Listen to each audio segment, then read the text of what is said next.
আজকে family member নিয়ে ঘুরতে চলে গেলাম আমার অনেক অনেক পছন্দের জায়গা চাঁদপুর বড় স্টেশন ৩ নদীর মোহনা। আমার পছন্দ বললে ভুল হবে, এটা আমাদের সকলের পছন্দের জায়গা এবং সকলের আবেগের জায়গা। কিন্তু কে জানতো এত সুন্দর একটা জায়গার মধ্যে ঘুরতে গিয়ে মানুষের ভিড়ের মধ্যে আমি হারিয়ে যাব। আসসালামু আলাইকুম সবাইকে, আপনারা সবাই কেমন আছেন? আশা করি ভালো আছেন, আল্লাহর রহমতে আলহামদুলিল্লাহ আমিও ভালো আছি। তো ফ্যামিলি মেম্বার নিয়ে চলে গেলাম বড় স্টেশন ৩ নদীর মোহনা ঘোরার জন্য। আর ঘোরাটা যদি হয় রিক্সা দিয়ে, আমার কাছে সেই লেভেলে ভালো লাগে। রিক্সা দিয়ে আমি পুরো দুনিয়া ঘুরতে পারবো, আমার কোনো সমস্যা নাই। আর দুনিয়া তো আমার জন্য রিক্সা নিয়ে বসে থাকে না, আর সেই জন্য আমার কোনো দুনিয়ায় ঘোরা হয় না, শুধু চাঁদপুর বড় স্টেশন ছাড়া। আর এইদিকে হাসানিল মাঠের বাটি ফুচকার কথা কি যে বলবো, সেই রকমের স্বাদ। আর এইদিকে আমি আর আমার বোন হাতে হাত রেখে জ্যামের মধ্যে ছবি তুলতেছিলাম, আর দেখতে দেখতে চলে আসলাম আমাদের সেই চিরচেনা জায়গা বড় স্টেশন। এইখানে আসার পর আমি তো পুরাই অবাক, কারণ আমি এখানে অনেকবার আসছি কিন্তু এরকম ভিড় এর আগে কখনো হয় না। একে তো ছিল শুক্রবার,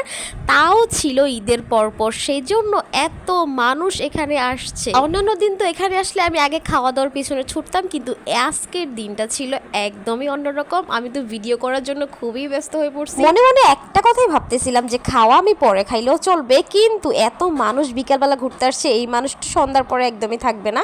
কিন্তু আমার ধারণা একদমই ভুল ছিল, কেন সন্ধ্যার পরে পা রাখার মতো জায়গা ছিল না, এত মানুষের ভিড় হয়েছে। ঘোড়ার মধ্যে ছোট ছোট বাচ্চারা উঠে রাইড করতেছিল, আর আশেপাশে খাবারের দোকানের তো অভাবই নেই, অন্য দিনের তুলনায় আজকে একটু বেশিই ছিল।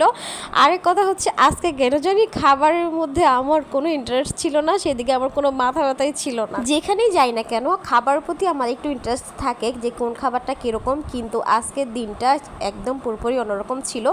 আজকে আমার মনোযোগ সম্পূর্ণ ছিল মানুষজনের প্রতি। কোনো রকমে মানুষজনের চিপা চাপা দিয়ে সেই পূর্ব মাথা থেকে পশ্চিম মাথায় আসা একটু নদীর পাড়ে দাঁড়াবো বলে, কিন্তু সেখানে এসে পড়লাম এক মহা মুসিবতে, কারণ এখানে শুধু মানুষের মাথা আর মাথা। মানুষের ভিড়ের কারণে গরম একটু বেশি লাগলো, তাতে কোনো সমস্যা ছিল না, কিন্তু নদীর পাড়ে যাওয়ার পরে নদীর ঠান্ডা হাওয়ায় মনটাই ভরে গেছে। এত মানুষজন দেখে আমার আরেকটু বেশি ভালো লাগতেছিল। আর আজকের নদীটা খুবই সুন্দর লাগতেছিল, শান্তশিষ্ট, ঠিক আমার মতো। আর আপনারা যারা প্রেমিক প্রেমিকা আছেন, নতুন বিয়ে করছেন, ফ্যামিলি মেম্বার নিয়ে ঘোরার মতো একটা সুন্দর জায়গা, তো আপনারা চাইলেও ঘুরে আসতে পারেন আমাদের চাঁদপুর বড় স্টেশন ৩ নদীর মোহনা। একটা সুন্দর শান্তশিষ্ট জায়গা, মন ভালো করার জন্য একটা সুন্দর পরিবেশ, তো অবশ্যই আসতে ভুলবেন না আমাদের চাঁদপুর। খেয়ে নিলাম একটু পেয়ারার ভর্তা, যেহেতু গরম লাগছিল তাই খেয়ে নিলাম একটা ঠান্ডা লেবুর শরবত। আর কেন জানি মনে হচ্ছে আজকে সন্ধ্যাটা একটু তাড়াতাড়ি হয়েছে, আসতে না আসতে একদম সন্ধ্যা নেমে গেছে। দুঃখের কথা কি আর বলবো, এখানে এসে পড়লাম এক মহা মুসিবতে, আমার বোনকে খুঁজে পাচ্ছি না, আমি হারিয়ে গেছি মানুষের মাঝখানে। হাতে ফোন থাকার কারণে বেশি একটা প্রবলেম হয়নি, সবাইকে খুঁজে পাইছি। তো মাছের কাছে গিয়ে দেখি যে মাছের ভিডিও করা হয় নাই,